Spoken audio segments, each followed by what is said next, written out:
పొద్దున్నే రామయ్య చాలా బాధగా ఇంటి ముందు కూర్చొని ఉన్నాడు. అది చూసి కూతురు మహాలక్ష్మి, ఏంటి నాన్నా, పొద్దున్నే ఏదో దీర్ఘంగా ఆలోచిస్తున్నావ్? మహాలక్ష్మి, ఈ ఏడు కూడా వరుణుడు కరుణించలేదు. చుక్క నీరు లేక పంట మొత్తం ఎండిపోయింది. ఈ ఏడైనా ఈ పంట అమ్మితే వచ్చిన డబ్బులతో ఊరిలో పాఠశాల నిర్మించాలి, ఈ ఊరి పిల్లలకు 4 అక్షరం ముక్కలు నేర్పించాలి అనుకున్నాను. కాని ఈసారి కూడా ఆశ తీరెట్టు కనిపించటం లేదు. ఇంకోవైపు అప్పులవాడు గడప దాటనిచ్చేలా లేడు. ఏం చెయ్యాలో పాలుపోవడం లేదు. నాన్నా, అప్పుల సంగతి ముందు చూడు నాన్నా. ఆ పాఠశాలలు, ఊరి పిల్లల చదువులు, వాటి సంగతి ఆ దేవుడు చూసుకుంటాడు. అలా అనకు తల్లి. ఈ ఊరిలో పాఠశాల నిర్మించాలి, ఊరివారికి అక్షరజ్ఞానం కల్పించాలని నేను మా నాన్న రాజదర్బార్ చుట్టూ ఎన్నో రోజులు కాళ్లు అరిగేలా తిరిగి ఈ భూమిని సంపాదించాము. కాని ఇందులో పాఠశాల మాత్రం నిర్మించలేకపోయాం. మా నాన్న తన కల నిజమవ్వకుండానే కాలం చేశాడు. ఇప్పుడు కూడా నేను పోయే వయసు వచ్చింది. అయినా నేను కూడా ఈ పని చెయ్యలేకపోతున్నాను. పోనీలేనన్నా, ఇప్పుడు బాధపడితే ఏమొస్తుంది? అయినా నువ్విన్ని రోజులు ఏవైనా ప్రయత్నం చేయకుండా ఉన్నావా? చేసావు కదా. నీ వల్ల అవ్వకపోతే ఏం చేస్తావ్?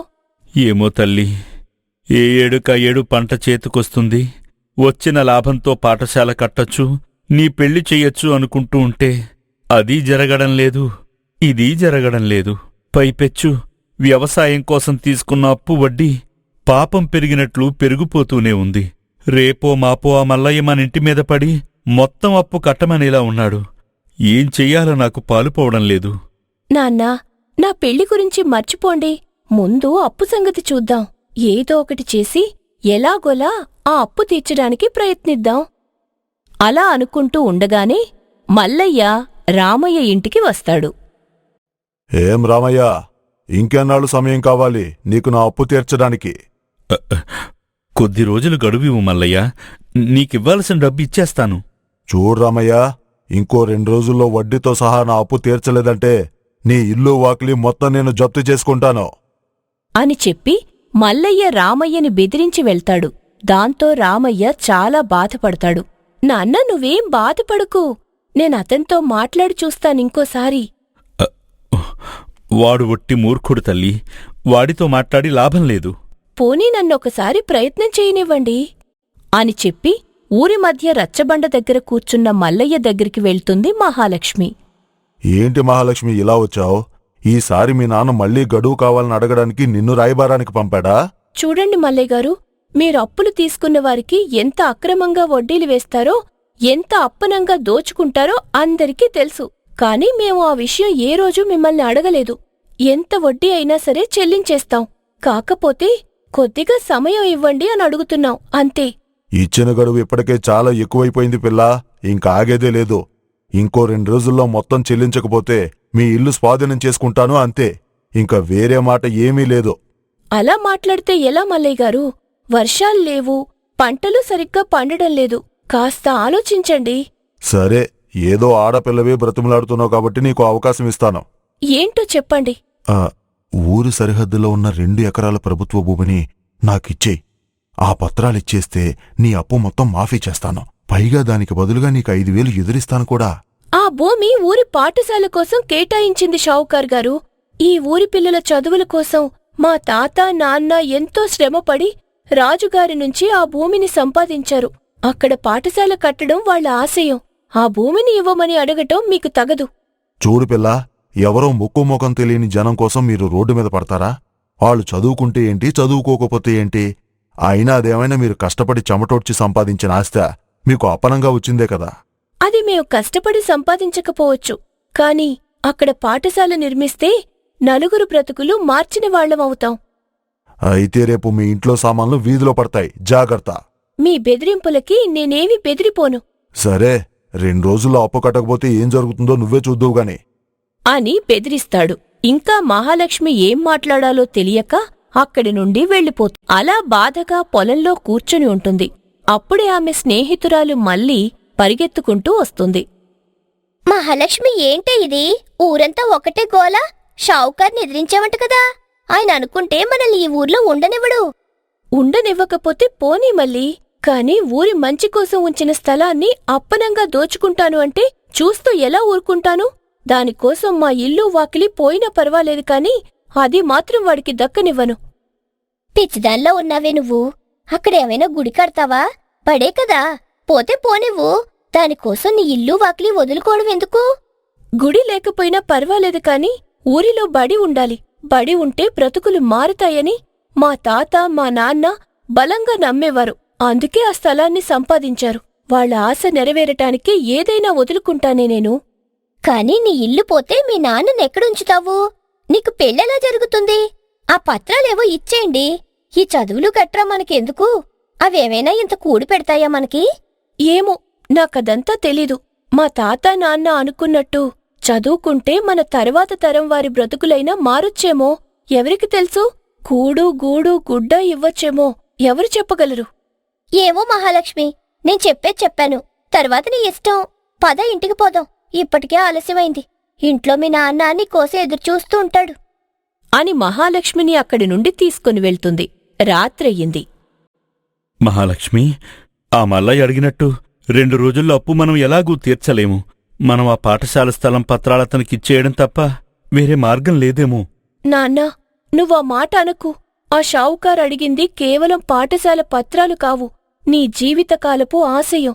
ఆ భూమి ఇచ్చేస్తే మన అప్పు తీరుతుంది కాని ఇన్నాళ్ళు పాఠశాల కడతాను అని నువ్వు చెప్పిన మాట, అది నమ్మిన మన ఊరి జనం నమ్మకం రెండూ పోగొట్టుకుంటాం. ఆస్తుల కన్నా ఆత్మగౌరవమే అసలైన సంపద నాన్నా. ఆ మాటలకి రామయ్య కన్నీళ్లు పెట్టుకుంటూ ధైర్యంగా, లేదు తల్లి, నీ మాట విన్నాక నాకు ధైర్యం వచ్చింది. పోతే పోని ఈ ఇల్లు, మనం ఎక్కడున్నా తలెత్తుకుని బతుకుదాం. కాని ఆ పాఠశాల స్థలం మాత్రం వాడికి దక్కనివ్వద్దు. మరుసటి రోజు తెల్లవారుఝామునే మల్లయ్య తన అనుచరులను వెంటబెట్టుకుని రామయ్య ఇంటి ముందు దిగుతాడు. గ్రామస్తులు భయంతో దూరంగా నిలబడి చూస్తుంటారు. ఏయ్ రామయ్య, తెల్లారింది, నీ గడువు తీరింది. రేయ్ వెళ్ళండి, సామాన్లన్నీ బయటపడేయండి అని అంటాడు. అలా మల్లయ్య అనుచరులు ఇంట్లోకి దూరి చేతికి దొరికిన వస్తువులు బయటకు విసిరేస్తారు. అప్పుడు మహాలక్ష్మి ఆ భూమి పత్రాలు తీసుకుని వీధిలోకి నడుస్తుంది. రామయ్య కళ్లల్లో నీళ్లు తిరుగుతూ ఉంటే మహాలక్ష్మి కళ్లల్లో నిప్పు కనిపిస్తుంది.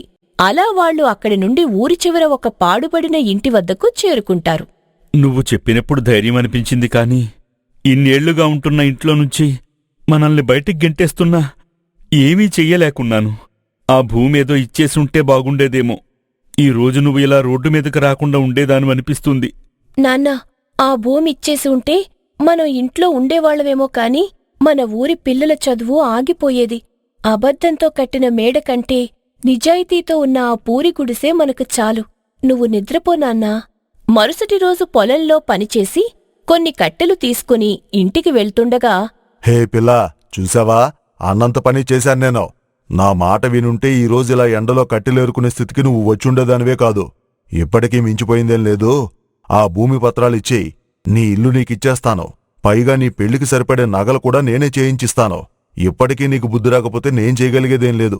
షావుకారు, మీరు ఆక్రమించుకోవాలి అనుకుంటున్న ఆ 2 ఎకరాల భూమి ఈ ఊరి పిల్లల భవిష్యత్తు. దానిమీద ఆశ వదులుకోండి. చూడు, ఆ పత్రాలు నువ్వివ్వకపోయినా కొద్ది రోజుల్లో ఆ భూమిని నా పేరు మీద మార్చుకోకపోతే నా పేరు మల్లయ్య కాదు. కాలమే అన్నిటికీ సమాధానం చెబుతుంది అని అక్కడి నుండి వెళ్ళిపోతుంది. అలా మరుసటి రోజు ఉదయం రాజధాని నుంచి మునసబు వచ్చాడు. మల్లయ్య తన దగ్గర ఉన్న దొంగ పత్రాలను చూపిస్తూ, మున్సబు గారు, ఇదిగోండి పత్రాలు. ఈ భూమి మా తాతల్ది. నా భూమిలో మీరు బడి కట్టాలనుకోవడం సబబు కాదు. కాబట్టి మీరీ భూమిని నా పేరు మీదకి బదలాయించండి. కాని గ్రామస్తులు కొందరు ఇది ప్రభుత్వ భూమి అంటున్నారు కదా మల్లయ్య. వాళ్ళకేం తెలుసండి, ఇది మా తాతలాస్తి అని అంటాడు.